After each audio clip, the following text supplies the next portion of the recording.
जय हिंद। आज के इस सेशन में हम लोग कंप्लीट एसपीडी का बुक देखने वाले हैं, जिसमें हम लोग चैप्टर वाइज टॉपिक वाइज पढ़ेंगे। आज आज का टॉपिक है हमारा भारत एक परिचय। क्या है? भारत एक परिचय, जिसमें हम लोग देखेंगे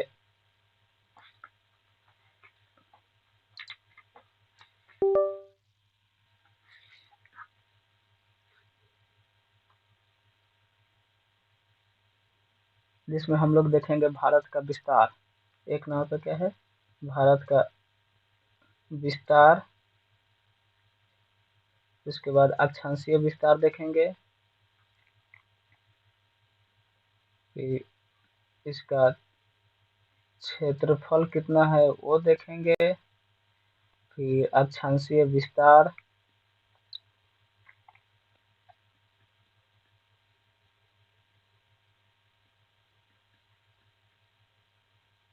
इसके अक्षांशीय विस्तार क्या है उसको देखेंगे।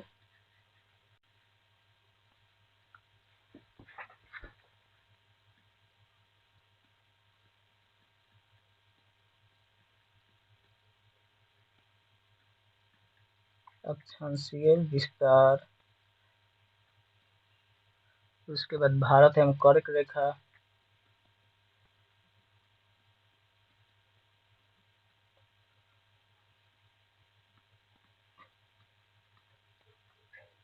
फिर हम लोग देखेंगे मानक समय,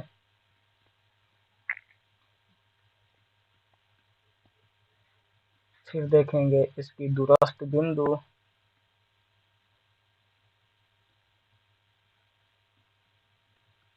तो आज के इस सेशन में हम लोग ये सारे कंप्लीट देखने वाले हैं। तो चलिए स्टार्ट करते हैं आज की इस सेशन। भारत की स्थिति क्या है? उत्तरी गोलार्ध एवं पूर्वी देशांतर में। उत्तरी गोलार्ध एवं पूर्वी देशांतर, ये रहा विषुवत रेखा जो हमारे पृथ्वी के बीचों बीच से गुजरती है। इसके ऊपर जो इसके ऊपर जो काल्पनिक रेखाएं खींची जाती है उसे हम अक्षांश कहते हैं, और जो इसके नीचे यानी कि दक्षिण में जो काल्पनिक रेखाएं भी खींची जाती है उसे दक्षिणी अक्षांश कहते हैं, और जो ऊपर में खींची जाती है उसे उत्तरी अक्षांश कहते हैं। तो उस हिसाब से भारत हमारा कहाँ रहा? ये रहा भारत। तो अगर हम अक्षांशों की स्थिति के हिसाब से देखें तो भारत हमारा उत्तरी अक्षांश में पड़ेगा, और देशांतर के हिसाब से देखें तो हम भारत हमारा कहाँ पड़ेगा? पूर्वी देशांतर में पड़ेगा, क्योंकि ये रहा 0 डिग्री जो कि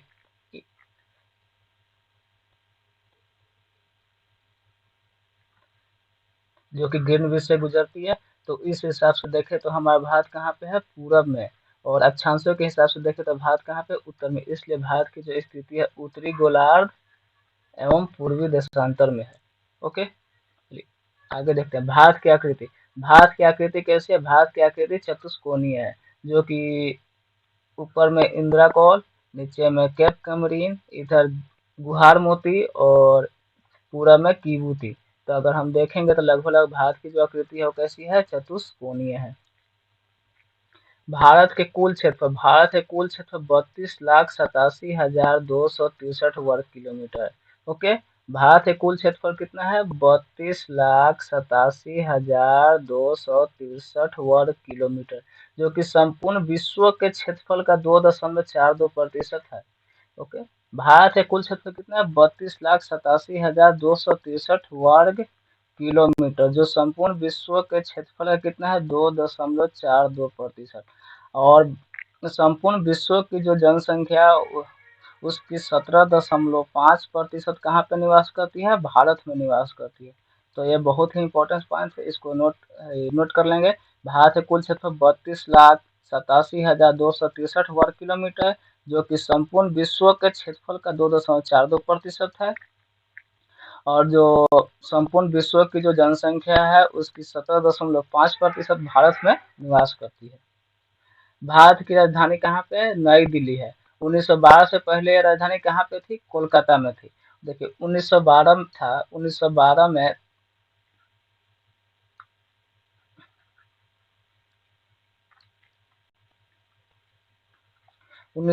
में तीन निर्णय लिया गया। कौन कौन?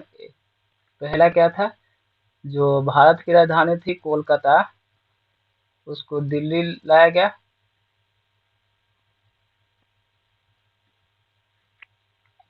उसको दिल्ली लाया गया। दूसरा था बंगाल विभाजन, रद्द किया गया। और तीसरा क्या था, बिहार को बंगाल से अलग कर दिया गया। बिहार को बंगाल से अलग। इसमें तीन निर्णय लिया गया था, कौन कौन से, कलकत्ता की राजधानी, सॉरी, भारत की राजधानी कोलकाता से दिल्ली बनाई गई, बंगाल विभाजन रद्द कर दिया गया, बिहार से बंगाल को अलग कर दिया। इसी समय दिल्ली दरबार का आयोजन किया गया था और उसी में यह निर्णय लिया गया। उस समय भारत की जो वायसराय था कौन था, लॉर्ड हार्डिंग था। ओके, अगला देखते हैं, सबसे बड़ी जनजाति कौन सी है। भारत की सबसे बड़ी जनजाति गोंड जनजाति है, जो कि मध्य प्रदेश वाली एरिया में निवास करती है। तो भारत की सबसे बड़ी जनजाति गोंड जनजाति, और सबसे पुरानी जनजाति सेंटलिज, जो कि अंडमान निकोबार द्वीप समूह में निवास करती है। तो याद रखेंगे, सबसे जो बड़ी जनजाति है कौन सी है, गोंड जनजाति, और सबसे पुरानी जनजाति सेंटलिज जनजाति। क्षेत्रफल की दृष्टि से विश्व में भारत है कौन सा स्थान है, सातवां स्थान है। क्षेत्रफल की दृष्टि से विश्व में भारत है कौन सा स्थान है, सातवां स्थान। एक नंबर पे कौन आता है, एक नंबर पे रसिया, दो पे कनाडा, तीन अमेरिका, चार चाइना, पांच ब्राजील, छह ऑस्ट्रेलिया, सात पे हमारा भारत। कौन कौन से, एक पे लिख देते हैं यहाँ पे, एक रूस, एक नंबर पे रूस, दो कनाडा, तीन यूएसए, चार चीन, पांच नंबर पे ब्राजील, और छठा ऑस्ट्रेलिया, और सातवां कौन सा है, भारत। ओके, आगे देखते हैं, भारत की अक्षांशीय विस्तार। भारत की जो अक्षांशीय विस्तार है, पहले अक्षांश और देशांतर, इसकी हम एक अलग से ही वीडियो बनाएंगे, जिसमें हम लोग कंप्लीट मतलब कि पूरी अक्षांश और पूरी देशांतर के बारे में देखेंगे। और ये भी जानेंगे कि हाँ, समय कैसे निकालते हैं, तिथि का निर्धारण कैसे किया जाता है, वो सारे कंप्लीट हम लोग उसमें देखेंगे। यहाँ पे हम लोग ब्रीफ बारे मतलब कि अक्षांश और देशांतर के ब्रीफ जानकारी लेंगे, ठीक है। कि जो भारत का अक्षांशीय विस्तार कौन सा है, जो कि भारत का मुख्य भूमिका, मुख्य भूमि का अक्षांशीय विस्तार 8 डिग्री 4 मिनट से लेके 37 डिग्री 6 मिनट उत्तरी अक्षांश है, ठीक है। 8 डिग्री 4 मिनट से 37 डिग्री 6 मिनट, 8 डिग्री 4 मिनट से 37 डिग्री 6 मिनट उत्तरी अक्षांश। अगर बोले संपूर्ण भारत का अक्षांशीय विस्तार,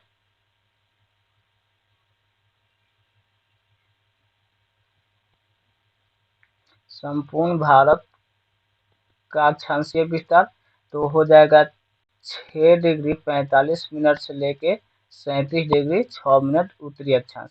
कितना, 6 डिग्री 45 मिनट से 37 डिग्री 6 मिनट उत्तरी अक्षांश।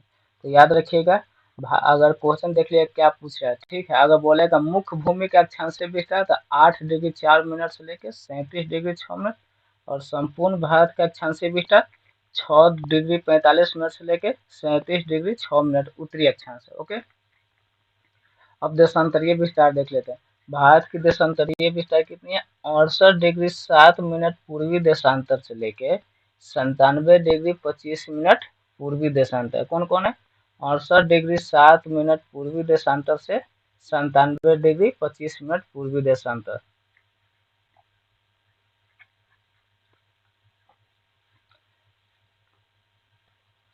उत्तर से दक्षिण विस्तार, ठीक है। उत्तर से दक्षिणी विस्तार जो है 32,3,214 किलोमीटर। इसको एक हम ऐसे याद करते हैं 3214, जल्दी याद रहेगा, ठीक है। कितना है, 3214, और पूर्व से पश्चिम 2933 है। ओके, तो ये रहा उत्तर से दक्षिण जो है, ये हो गया आपका 3,214 किलोमीटर, और जो पूर्व से पश्चिम है वो कितना है, 2933 किलोमीटर। ओके, सबसे पूर्वी बिंदु, एक्चुअल में एसपीडी में वालुंगल दिया हुआ था इसलिए मैंने वालुंगल लिखा, लेकिन कहीं कहीं दिया होता है कीबुती। ठीक है, तो आप लोग ध्यान रखिएगा कि जो सबसे पूर्वी बिंदु है वो कीबुती है, और सबसे पश्चिमी बिंदु गुहार मोती, जबकि आपके एसपीडी में सर्किट दिया हुआ था। और सबसे उत्तरी बिंदु इंदिरा कोल है, और भारत की है मुख्य भूमि के सबसे दक्षिणी बिंदु कन्याकुमारी या केप कैमरीन है। और भारत के सबसे दक्षिणी बिंदु बोले गए तो वह कौन सा, इंदिरा पॉइंट, जिसे पिगमिलियन पॉइंट भी कहते हैं। ठीक है, इसकी उत्तरी बिंदु हो गई कौन, इंदिरा कौल, जो कि जम्मू कश्मीर में है।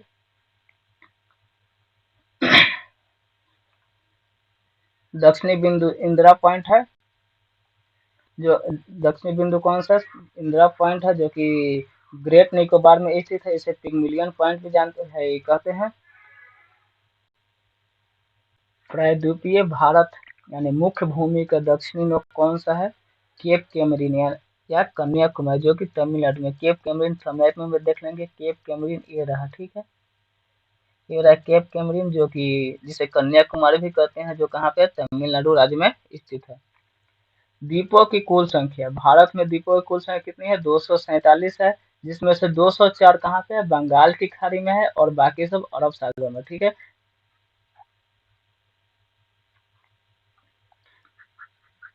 204 कहाँ पे है, बंगाल की खाड़ी में, और बाकी सब अरब सागर में। यहाँ पे कितना है, 247, ये रहा बंगाली खाड़ी, और ये रहा टोटल कितना है, 247, जिसमें 204 बंगाल की खाड़ी में है।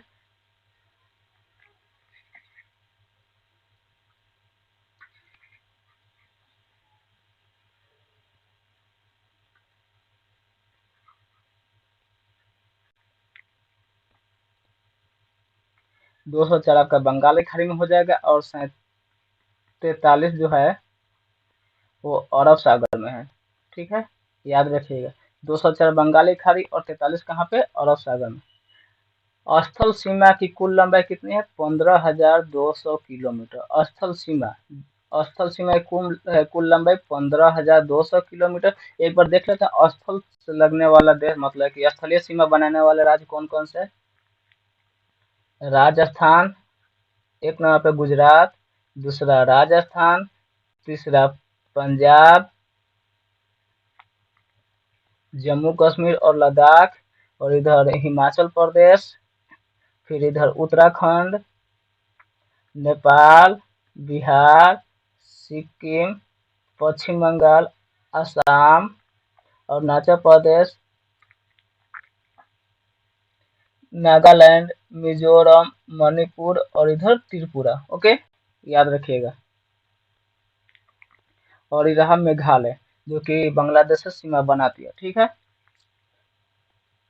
और है देश कौन कौन सा है, पाकिस्तान, इधर हो जाएगा आपका अफगानिस्तान, फिर चीन, फिर नेपाल, भूटान, बांग्लादेश, म्यांमार। एक ट्रिक आता है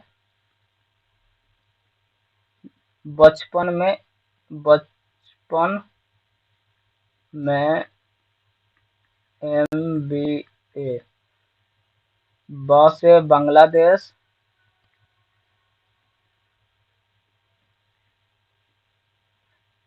च से चीन, प से पाकिस्तान, न से नेपाल, M से म्यांमार, भूटान,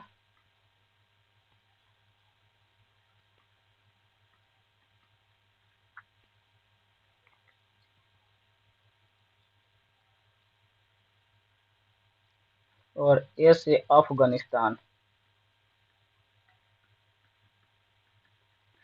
सबसे ज्यादा स्थलीय सीमा किस देश से लगता है, बांग्लादेश से, और सबसे कम कितना, अफगानिस्तान से, 106 किलोमीटर।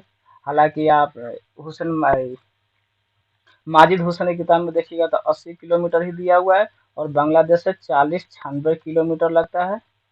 ओके, तो याद रखिएगा, सबसे कम किससे, अफगानिस्तान से, सबसे अधिक किससे, बांग्लादेश से। ओके,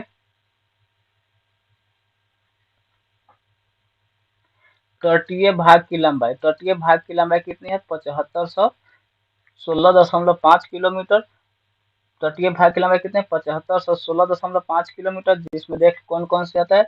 एक गुजरात, महाराष्ट्र, गोवा, कर्नाटक, केरल, तमिलनाडु, आंध्र प्रदेश, उड़ीसा और इधर पश्चिम बंगाल। इसमें सबसे ज्यादा आपका किससे लगता है गुजरात का तटीय सीमा। उसके बाद दक्षिण भारत में आंध्र प्रदेश का। तो सबसे ज्यादा तटीय सीमा किसका है गुजरात का, उसके बाद आंध्र प्रदेश का। ओके। समुद्र तट से लगे राज्यों की कुल संख्या 9। मुख्य भूमि का तटीय भाग कितना है 168 किलोमीटर। और संपूर्ण तटीय भाग कितना है, जिसमें अंडमान निकोबार और लक्षद्वीप को ले लेंगे तो कितना हो जाएगा 7516.5 किलोमीटर। ओके। और मुख्य भूमि का तटीय भाग कितना है 6100 किलोमीटर। भारत भारत के मानक समय जो है 82.5 डिग्री पूर्वी देशांतर कहते हैं, जो कहाँ से गुजरती है इलाहाबाद के मिर्जापुर से होकर गुजरती है। ठीक है। भारत की जो मानक समय है कितना 82.5 डिग्री पूर्वी देशांतर कहते हैं, जो इलाहाबाद के मिर्जापुर से होकर गुजरती है।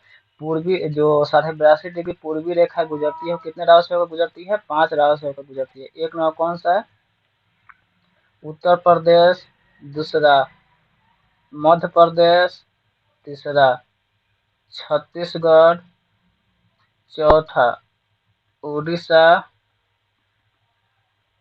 और पांचवा आंध्र प्रदेश। मध्य प्रदेश में जो रीवा है, रीवा एक जिला है, उसी से होकर गुजरती है। मतलब थोड़ा सा जो मध्य प्रदेश वाला एरिया ऊपर वाला एरिया उसी से होकर गुजरती है। ठीक है। तो कौन कौन से एक नंबर पर हो जाएगा उत्तर प्रदेश, मध्य प्रदेश, छत्तीसगढ़, उड़ीसा और आंध्र प्रदेश। ओके। भारत भारतीय मानक समय तथा ग्रीनविच समय के बीच का अंतर कितना है 5.5 घंटा। ओके। जो भारतीय मानक समय है IST, इंडियन स्टैंडर्ड टाइम, और जो GMT है ग्रीनविच मीड टाइम, उसके बीच जो अंतर है कितना है 5.5 घंटा का अंतर। ठीक है। मतलब कि जो GMT है उससे हमारा जो IST है कितना 5.5 घंटे आगे है। ओके। भारत में राज्यों की कुल संख्या कितनी है 28 है। भारत में राज्यों की कुल संख्या कितनी 28 है। और सर्वाधिक राज्य की सीमा को छूने वाला राज्य कौन सा है उत्तर प्रदेश है। ठीक है। सर्वाधिक राज्य की सीमा को छूने वाला राज्य कौन सा है उत्तर प्रदेश। उत्तर प्रदेश कितने राज्यों से लगता है 8 राज्यों से लगता है। ये रहा उत्तर प्रदेश को घेर देते हैं।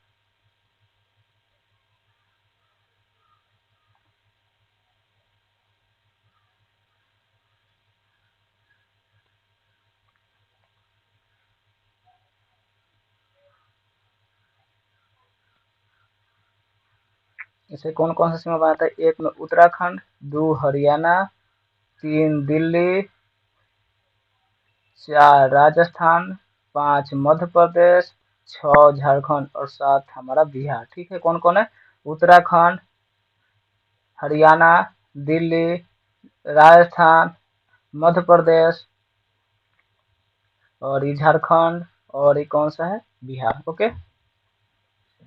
भारत के प्रादेशिक जलीय सीमा कितने हैं 12 समुद्री मील है। ठीक है। कितने भारत की जो प्रादेशिक जलीय सीमा है वो 12 समुद्री मील यानी कि 12 नॉटिकल मील। एक नॉटिकल मील कितना होता है 1.852 किलोमीटर होता है। और भारत की जो है प्रादेशिक जलीय सीमा कितना है 12 नॉटिकल मील है। ठीक है। और जो समुद्र की गहराई उसे फैदम में नापते हैं। ठीक है। एक फैदम बराबर कितना होता है 6 फीट होता है। ठीक है। याद रखिएगा जो गहराई होती है समुद्र की उसको फैदम में नापते हैं। एक फैदम बराबर से 6 फीट होती है।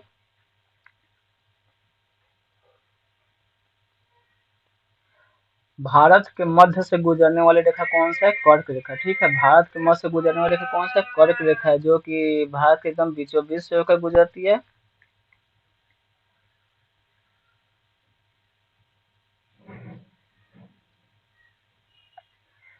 भा- भारत के बीचों बीच से गुजरने वाली रेखा कौन कौन सी है कर्क रेखा है, जो कि हमारे 8 राज्यों से होकर गुजरती है। एक यहाँ पे कौन सा है यहाँ मैप में देख लें, एक गुजरात, दो राजस्थान, राजस्थान में सबसे नीचे वाले क्षेत्र से गुजरती है यानी कि बांसवार और डूंगरपुर वाले जिले से होकर गुजरती है। तीन मध्य प्रदेश, 3 मध्य प्रदेश, चौथा छत्तीसगढ़, पांचवा झारखंड, छठा पश्चिम बंगाल, सातवां त्रिपुरा, आठवां मिजोरम। ठीक है, कौन कौन से है? गुजरात, राजस्थान, मध्य प्रदेश, छत्तीसगढ़, झारखंड, पश्चिम बंगाल, त्रिपुरा और मिजोरम। ये पश्चिम से पूरब की ओर, ठीक है, पश्चिम से पूरब की ओर है। मतलब कि पहला गुजरात, राजस्थान, मध्य प्रदेश, छत्तीसगढ़, झारखंड, पश्चिम बंगाल, त्रिपुरा और मिजोरम। ओके। सर्वाधिक नगरीकृत राज्य कौन सा है? महाराष्ट्र। सर्वाधिक नगरीकृत राज्य महाराष्ट्र और न्यूनतम नगरीकृत राज्य हिमाचल प्रदेश है। ओके। सर्वाधिक वन आच्छादित राज्य जो है मध्य प्रदेश है, मतलब कि सबसे ज्यादा वन मध्य प्रदेश में है। मतलब कि टोटल जो अभी हम फॉरेस्ट कवर देखेंगे कितना 24.56% है।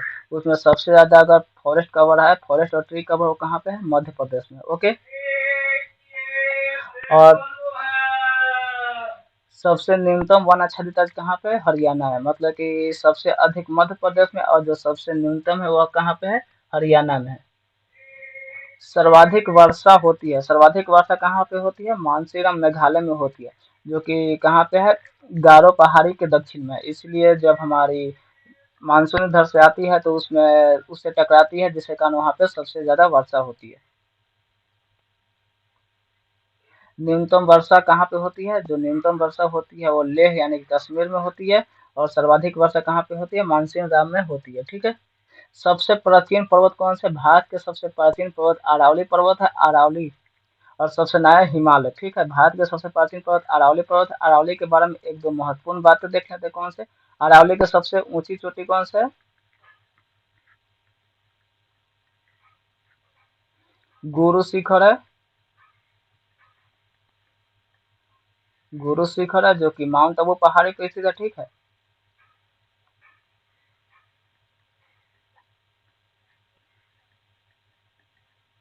इसी पे क्या है? जैनियों का सबसे प्रसिद्ध मंदिर है। ठीक है। जैनियों का सबसे प्रसिद्ध मंदिर कहाँ पे है? माउंट आबू पहाड़ी पर ही है। और अरावली का सबसे ऊंची पर्वत कौन से? गुरु शिखर है। और दीदी याद रखिएगा अरावली क्या है? अरावली जो है सबसे प्राचीन पर्वत है। इसकी सबसे प्रमुख नदी कौन सी है? लूनी नदी है, जो कि अरावली से निकलती है और कच्छ के रण में विलुप्त हो जाती है। ओके।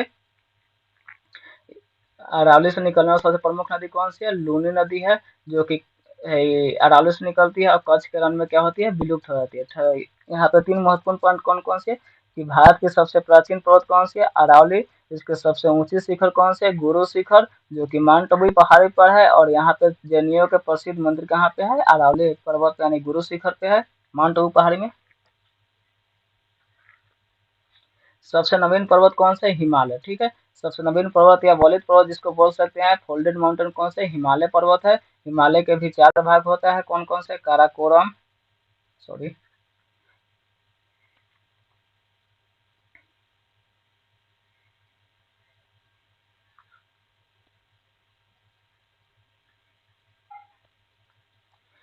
ट्रांस हिमालय,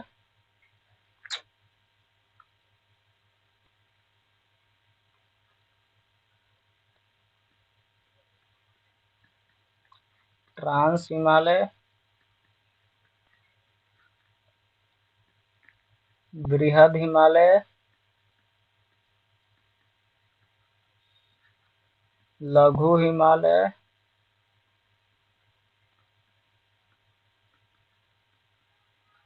और शिवालिक। अगर हिमालय में भी पूछे कि सबसे हिमालय में भी पूछे कि सबसे नवीन कौन सा है, तो शिवालिक हो जाएगा। और सबसे पुराना कौन सा है? ट्रांस हो जाएगा। ठीक है। और ट्रांस को भी हम लोग आगे विभाजित करते हैं, काराकोरम, काराकोरम, लद्दाख, जास्कर और पीर पंजाल। ठीक है। काराकोरम, लद्दाख, जास्कर, पीर पंजाल। काराकोरम के सबसे ऊंची चोटी केटू है, जिसे गैसर ब्रूम भी कहते हैं। ठीक है। जिसकी जो कि पीओ के पाक ऑक्युपाइड कश्मीर में। ओके। भारत के सर्वाधिक पूर्वी भाग कौन सी है? भारत के सर्वाधिक पूर्वी भाग कौन सी है? अरुणाचल प्रदेश में, अरुणाचल प्रदेश में है, जो कि नेफा है। भारत के सर्वाधिक पूर्वी भाग कौन सी है? अरुणाचल प्रदेश में नेफा है। ओके।